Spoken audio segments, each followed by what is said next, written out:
نحمده ونصلي ونسلم على رسوله الكريم أما بعد أعوذ بالله من الشيطان الرجيم بسم الله الرحمن الرحيم وما نقموا إلا أن أغناهم الله ورسوله آمنت بالله صدق الله مولانا العظيم النبي الأمين المتين الكريم ونحن على ذلك لمن الشاهدين والشاكرين والحمد لله رب العالمين. قال الله تعالى في شأن حبيبه إن الله وملائكته يصلون على النبي يا أيها الذين آمنوا صلوا عليه وسلموا تسليما. اللهم صل على سيدنا وسيدنا وحبيبنا ونبينا ومولانا محمد وعلى آل سيدنا ومولانا محمد وبارك وسلم صلاة وسلام عليك يا رسول اللہ صلی اللہ تعالی علیہ وسلم. کھلے آسمان کے نیچے بیٹھنے والے مسلمانوں، دل کی گہرائی سے بلند آواز کے ساتھ جھوم جھوم کر درود پاک پڑھیے. اللہم صل علی سیدنا ونبینا ومولانا محمد وعلی آل سیدنا ومولانا محمد وبارک وسلم صلاۃ و سلام علیک یا رسول اللہ. طاقت مکمل کرنے کے لیے ایک مرتبہ اور درود پاک پڑھ لیں. اللہم صل علی سیدنا ونبینا ومولانا محمد وعلی آل سیدنا ومولانا محمد وبارک وسلم صلاۃ و سلام علیک یا سیدی یا حبیبی یا مکی یا مدنی یا رسول اللہ صلی اللہ تعالی علیہ وسلم. یا صاحب الجمال ویا سید البشر من وجهك المنير لقد نبر القمر كما كان حقه بعد خدا بزرگ تو یہ قصہ مختصر. کون دیتا ہے دینے کو ہاتھ چاہیے؟ کون دیتا ہے دینے کو منہ چاہیے؟ دینے والا ہے سچا ہمارا نبی، دینے والا ہے سچا ہمارا نبی. جس طرف اٹھ گئی دم دم آ گیا، اس نگاہ عنایت کے لاکھوں سلام. ہاتھ جس سمت اٹھا غنی کر دیا، ہاتھ جس سمت اٹھا سخی کر دیا. ہاتھ جس سمت اٹھا جس سمت اٹھا غنی کر دیا. موج بحر سماحت کے لاکھوں سلام، موج بحر سخاوت کے لاکھوں سلام. دین و دنیا دیے، مال اور زر دیا. دین و دنیا دیے، مال اور زر دیا. حور و غلما دیے، خلد و کوثر دیا. حور و غلما دیے، خلد و کوثر دیا. دامن مقصد زندگی بھر دیا.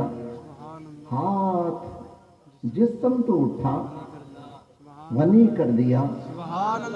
موج بحر سماحت پہ لاکھوں سلام. اور ایک میرا ہی رحمت میں دعویٰ نہیں، شاہ کی ساری امت کے لاکھوں سلام. نہایت ہی واجب الاحترام قابل قدر علماء اہل سنت، بزرگوں، دوستوں اور عزیز بچوں، ممکن ماں اور بہنوں، یلبیس نگر کے اس گھنی آبادی کے علاقے میں امام الانبیاء، قائد الانبیاء، فخر الانبیاء، تاج الانبیاء، احمد مجتبی محمد مصطفیٰ صلی اللہ تعالی علیہ وسلم کی سخاوت کے پھول نچھاور کرنے کے لیے اور ہم اپنے دامن دل میں بھرنے کے لیے جمع ہوئے ہیں.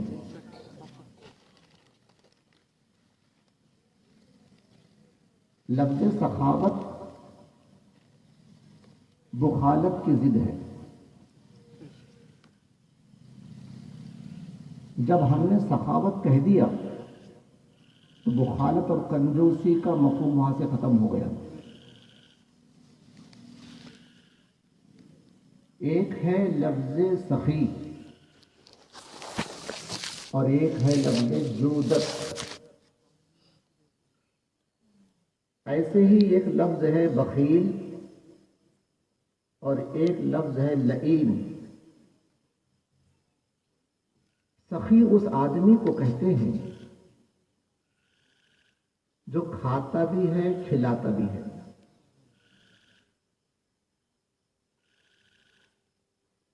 جواد اس آدمی کو کہتے ہیں جو خود نہیں کھاتا اپنے منہ کا نوالا سامنے والے کو کھلا دیتا ہے. سبحان اللہ. اس کی ضد بخیل اور لئیم. بخیل اس آدمی کو کہتے ہیں جو خود تو کھاتا ہے مگر دوسرے کو نہیں کھلاتا. لئیم جو خود بھی نہیں کھاتا دوسرے کو بھی نہیں کھلاتا. تو گویا دنیا میں 4 قسم کے لوگ پائے جاتے ہیں اور ان چاروں قسموں سے بالا، ان چاروں قسموں سے بھی اونچا جو ہوتا ہے اسی کو غنی کہتے ہیں. سبحان اللہ. سخی، جواد اور غنی. سخی وہ ہوتا ہے جو کھاتا بھی ہے کھلاتا بھی ہے. جواد وہ ہوتا ہے جو اپنے منہ کا نوالا دوسرے کو کھلاتا ہے اور خوش ہوتا ہے. اور غنی وہ ہوتا ہے آتا ہے فقیروں پہ انہیں سبحان اللہ. پیار کچھ ایسا آتا ہے فقیروں پہ انہیں پیار کچھ ایسا خود بھیک دیں اور خود کہیں جا جا منگتا کا بھلا ہو. سبحان اللہ. سبحان اللہ. اللہ تعالیٰ ارشاد فرماتا ہے وما نقموا. ان منافقوں کو یہی برا لگا نا کہ مومنوں کو اللہ اور اس کے رسول نے اپنے فضل سے غنی کر دیا. اس آیت قرآنی میں اللہ بھی غنی، رسول بھی غنی اور اللہ اور رسول نے مومنوں کو غنی بنا دیا. سبحان اللہ. وَوَجَدَكَ عَائِلًا فَأَغْنَى. اور اے حبیب ہم نے آپ کو عیالدار پایا تو غنی کر دیا. غنی وہی کر سکتا ہے جو خود بھی غنی ہو. پاک وہی کر سکتا ہے جو خود بھی پاک ہو. کسی کو وہی دے سکتا ہے جس کے پاس خود بھی ہو، اور جس کے پاس خود ہی کچھ نہ ہو وہ دوسرے کو کیا دے گا. اعلیٰ حضرت نے بڑی پیاری بات کہی. کون دیتا ہے؟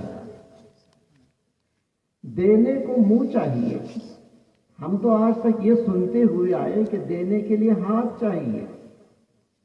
کوئی بھی دینے والا ہاتھ سے دیتا ہے، مگر اعلیٰ حضرت نے اعلیٰ فکر کے ساتھ اعلیٰ عقیدہ اعلیٰ ذہن دیا. دنیا والے دیتے ہیں بے شک ہاتھ سے دیتے ہیں. دینے کی بھی لمٹ، لینے والے کی بھی حد. جتنا طلب کیا اتنا دیا. مانگنے والا بھی حد میں ہے، دینے والا بھی حد میں ہے. دونوں کی حد بندی ہو گئی. مگر سائل نے کسی سے سوال کیا، یہ ضروری نہیں کہ وہ دینے والا ہاں ساتھ دے دو. کبھی وہ معذرت چاہے گا، کبھی اپنی مجبوری بتائے گا، کبھی وہ اس کی مانگ کے مطابق دے دے گا. مگر نبی وہ نہیں ہوتا. نبی وہ ہوتا ہے جب جو مانگا جائے یوں دے دے. سبحان اللہ.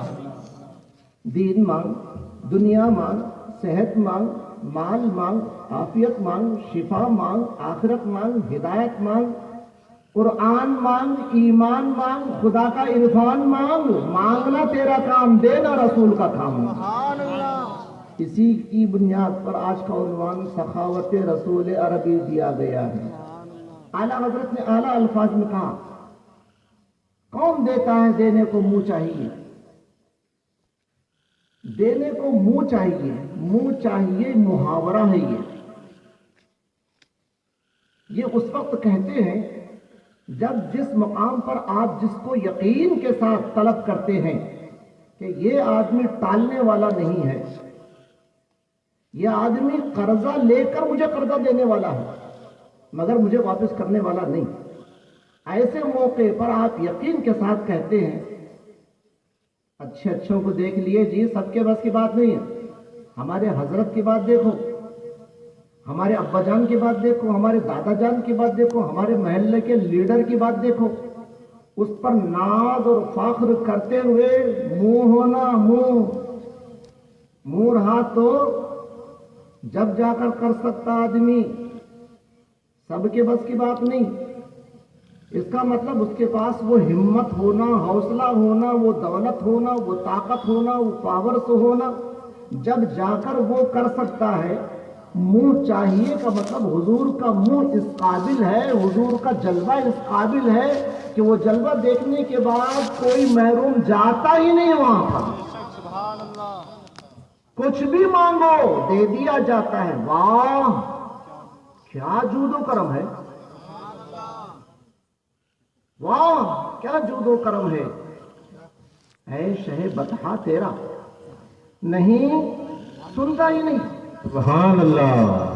مانگنے والا تیرا، تجھ سے طلب کرنے والا کبھی بھی لفظ نو سنتا ہی نہیں. میرے پاس نہیں ہے، بعد میں دوں گا نا، یہ لفظ سنتا ہی نہیں. جو مانگ اپنی حیثیت کے مانگ، تو مانگ. نہیں کا لفظ یہاں پر ہے ہی نہیں، بلکہ بن مانگے کے نوازا جاتا ہے. اور پھر اتنا نوازا جاتا ہے کہ کبھی کبھی تو اعلیٰ حضرت کی الفاظ لے لیجئے، میرے کریم سے در خطرہ کسی نے مانگا. حضرت سیدنا مولا کائنات علی مرتضیٰ رضی اللہ تعالی عنہ جب کوفہ تشریف لائے، کسی آدمی نے بڑے ادب سے عرض کیا تھا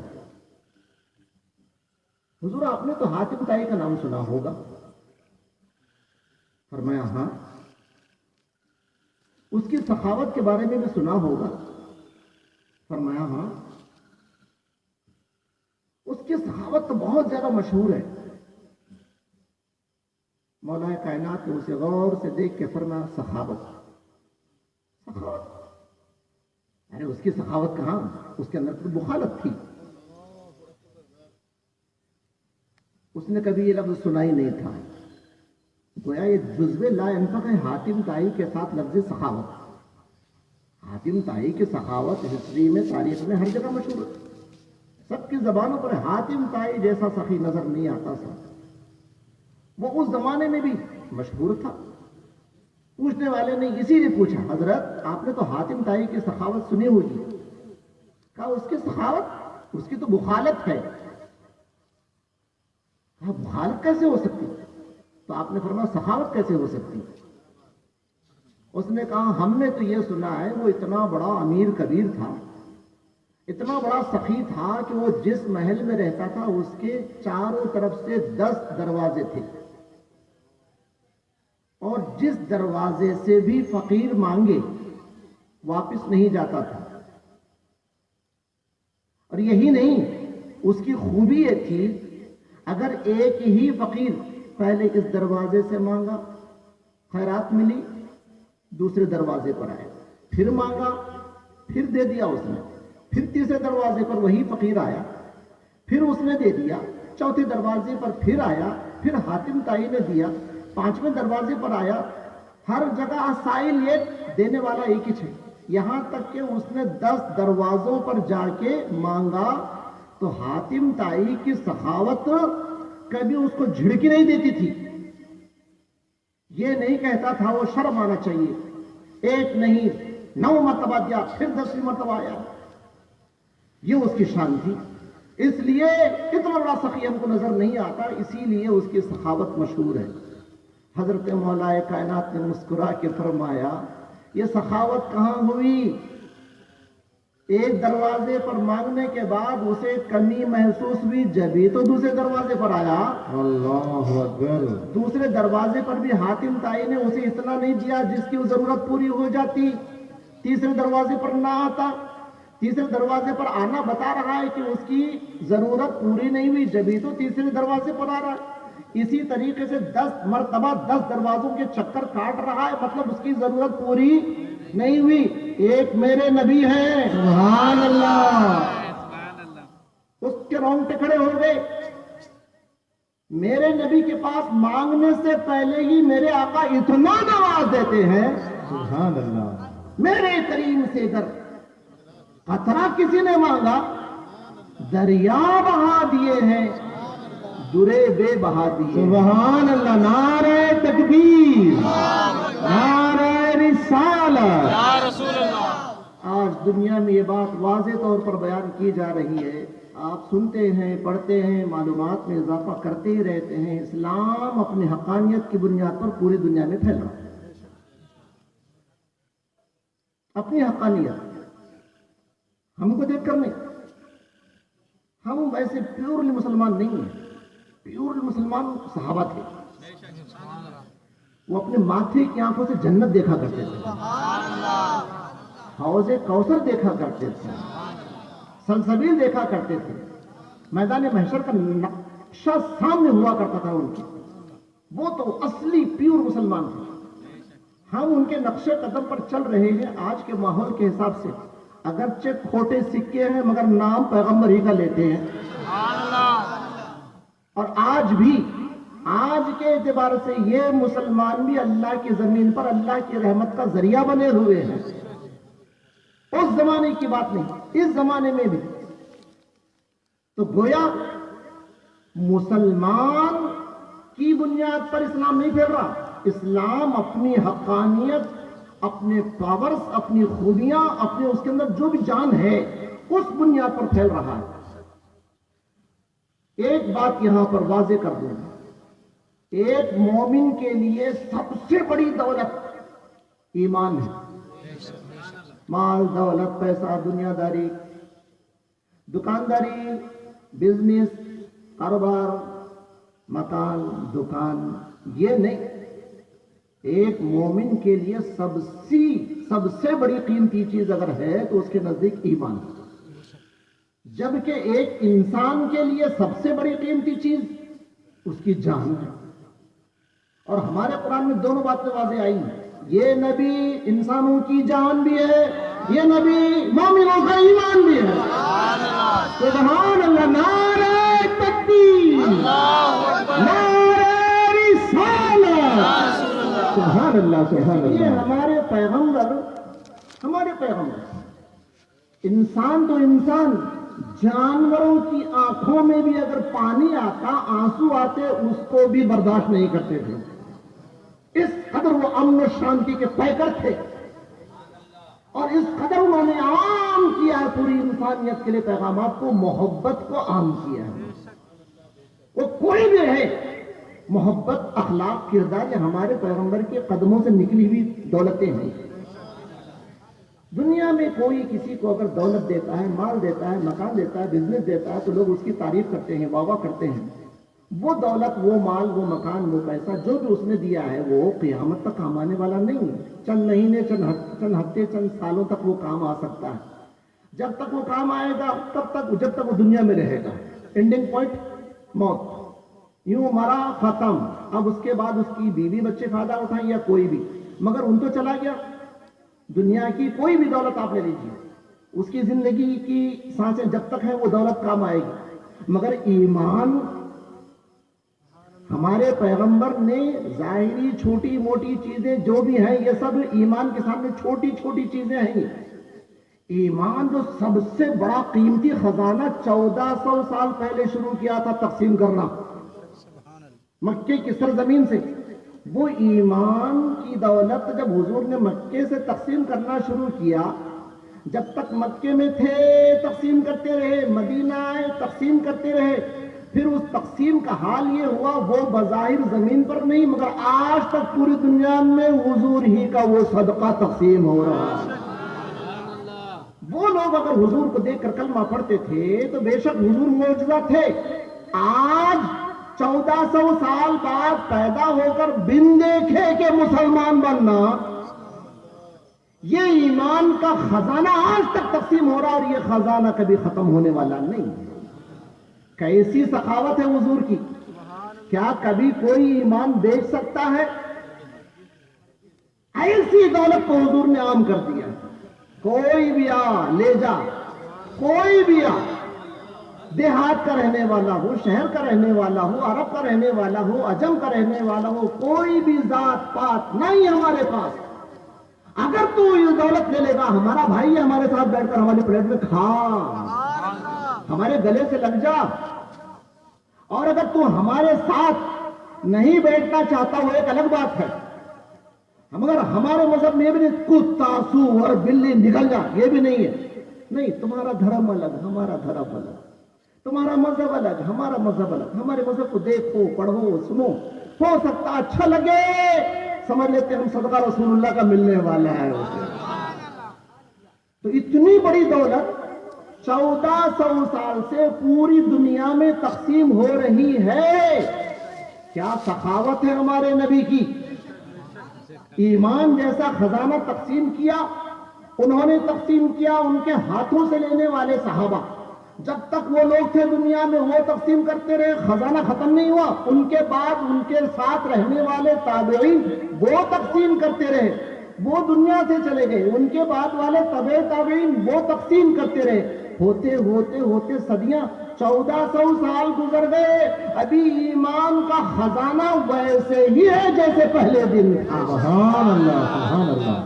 کیسی سخاوت ہے ہمارے پیغمبر کی، ہدایت، ایمان، اسلام، امن، شانتی، سکون، سکون قلب، سکون روح، یہ ساری دولتیں ایسی ہیں کہ یہ سچ پوچھو تو یہ ہمارے نبی کے خزانے کے علاوہ کسی کے خزانے میں ہے ہی نہیں۔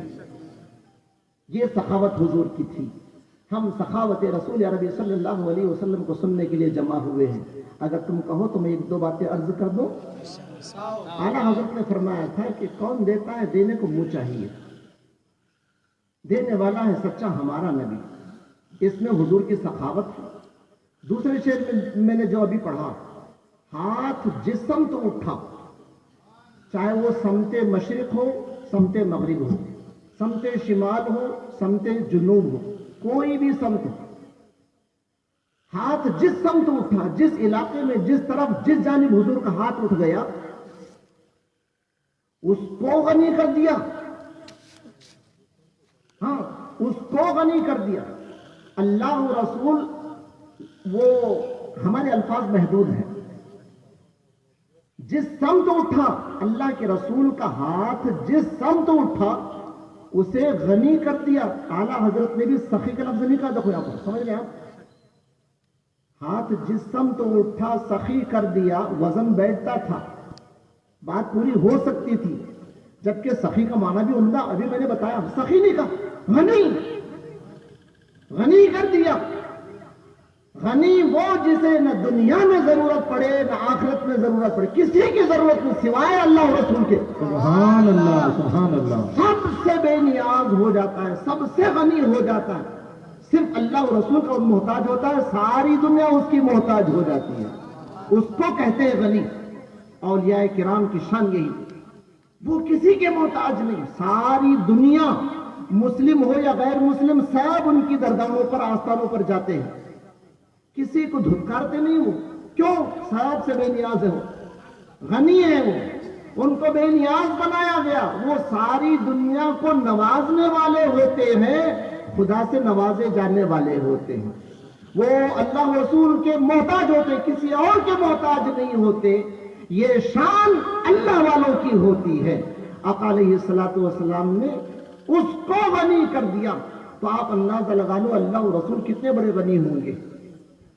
ان اغناہم اللہ ورسولہ، اللہ اور اللہ کے رسول اسے غنی فرما دیتے ہیں۔ اللہ اکبر کبیرہ۔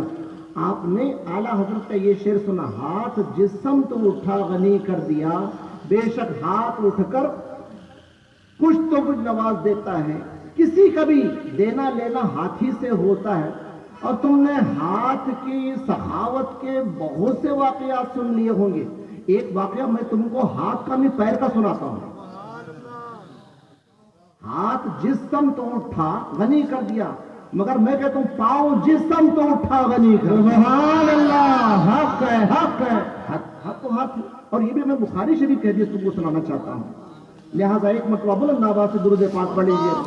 اللهم صل على سيدنا وسيدنا محمد ونبينا ومولانا محمد وعلى ال سيدنا ومولانا محمد وبارك وسلم صلاة وسلام عليك يا رسول الله صلى الله تعالى عليه وسلم۔ حضرت سیدنا جابر بن عبداللہ رضی اللہ تعالی عنہ کہتے ہیں کہ میرے والد ماجد شہید ہو گئے میدان احد سن 3 ہجری۔ میرے ابا حضور کا قرضہ میرے پر بہت زیادہ تھا۔ ان کے وصال کے بعد وہ قرضہ ایک فرما بردار بیٹا ہونے کے ناطے مجھ پر جو تھا ابا کا، وہ ادا کرنا ضروری سمجھتا تھا میں۔ اور ویسے ہی ہر مسلمان کو چاہیے کہ پہلے تو جہاں تک ہو سکے لون نہ لے، قرضہ نہ لے حتی الامکان، اور اگر قرضہ لے تو لکھ کے رکھ لے، اور لیتے وقت ہی نیت کر لے میں اس کو جتنی جلدی ہو سکے لوٹا دوں گا، ورنہ اس سلسلے میں پھر لمبی کہانی شروع ہو جائے گی۔ بعض موقع ایسے بھی آئے ہیں کہ حضور نے فرمایا یہ جو جنازہ آیا ہوا ہے کس کا ہے؟ فلاں بن فلاں کا ہے۔ پھر پوچھا کیا اس کے اوپر دین تھا، قرض تھا؟ کسی نے کہا قرض تھا۔ کہا کچھ مال چھوڑا ہے؟ ہاں مال چھوڑا ہے، پراپرٹی ہے۔ ٹھیک ہے، نماز جنازہ میں پڑھا دیتا ہوں، یہ اس کا جو مال ہے قرض ادا کر دینا اس سے۔ پھر کچھ بعد ایک اور جنازہ لایا گیا، حضور نے پوچھا کیا اس کے اوپر بھی قرضہ ہے؟ کہا ہاں۔ کچھ مال چھوڑا ہے؟ کہا نہیں بالکل نہیں۔ کہا تم نماز پڑھ لو۔ یعنی قرضے کی آپ اندازہ لگائیے کتنی بڑی اہمیت ہے۔ اس لیے حتی الامکان قرضے سے بچنے کی کوشش کرنا، اور قرض سے بچنے کی آسان صورت یہ ہے کہ سیدھی سادی زندگی میں عموماً قرضہ لینے کی نوبت نہیں آتی۔ ڈیکوریشن ہونا، شو ہونا، بیوٹی ہونا، جہاں آدمی اس میں جاتا ہے اس میں غیر ضروری اپنا جائز یا ناجائز نہیں، میرا شوق پورا ہونا ختم، 4 آدمی واہ واہ کرنا، تعریف ہونا، اس بنیاد پر وہ قرضہ لینے پر مجبور ہو جاتے ہیں، چاہے بیوی بچوں کی وجہ سے ہو، چاہے کاروبار کی وجہ سے ہو، چاہے دکان چمکانے کی وجہ سے ہو۔ ہمیشہ یاد رکھو دکان چمکانا ہے نا، برکت سے چمکاؤ۔ ظاہری ڈیکوریشن اپنی جگہ، مگر کبھی بھی ظاہری ڈیکوریشن میں مت جانا۔ اندر جو جان ہے نا، اوپر ہیرو اندر زیرو نہیں، اوپر زیرو رہو مگر اندر ہیرو رہو، یہ ہونا چاہیے۔ اولڈ از گولڈ کہتے، کیا گولڈ از اولڈ کہتے، یہ بننا چاہیے۔ یہ جو جان ہے نا اس کے اندر جان ہے کہ نہیں؟ بہت خوبصورت انسان ہے، پڑا ہوا ہے، جی کیا ہوا؟ نہیں جی مر گیا، جان نکل گئی۔ نہیں اتنا خوبصورت ہے نا، کیا اس کے شاندار کپڑے ہیں، یہ مالک ہے، فلاں ہے، وہ کیا تو رہتے مردہ ہے، کیا تو رہتے مردہ ہے، کیوں؟ جان نہیں ہے۔ تو جان سب سے بڑی قیمتی چیز ہوتی ہے، جان کو باقی رکھنا۔ جان اگر ہے تو سب ہے، جان نہیں تو جان بیکار ہے۔ تو گویا مومن کو چاہیے کہ اپنے ایمان کی حفاظت کرے اور ایمان کے تقاضوں کو پورا کرے۔ ایمان کا تقاضا یہ ہے کہ جہاں تک ہو سکے قرضہ لینے کی نوبت نہ آئے، سیدھی سادی زندگی گزاریں گے تو اس کی نوبت نہیں آتی۔ چنانچہ حضرت سیدنا جابر نے کہا میرے ابا حضور کا جو قرضہ تھا میں اسے ادا کرنا چاہتا تھا، مگر یہ کہ ہم لوگ اتنے غریب اور مخلوق الحال بھی نہیں تھے۔ ہمارے ابا کا ایک بڑا باغیچہ بھی تھا، کھجوروں کا باغ بھی تھا، اور ہمارے کھجوروں کے باغ میں ایک نہیں کئی قسم کے کھجور کی پیک ہوتی تھی، فصل کٹتی تھی۔